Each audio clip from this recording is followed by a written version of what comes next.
Hey there guys, my name is Marcus, and in this simple video I'm going to teach you how you can follow someone in Fancily. So what you want to do is, let's say I have a profile right here, wheel area, I got no idea who did this, and then what you need to do is follow for free. You're going to click follow for free, and then you're right here.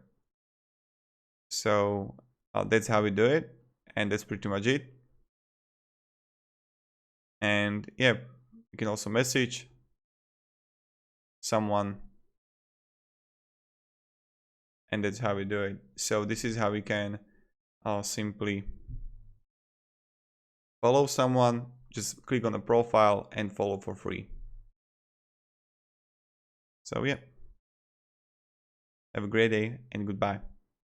See ya.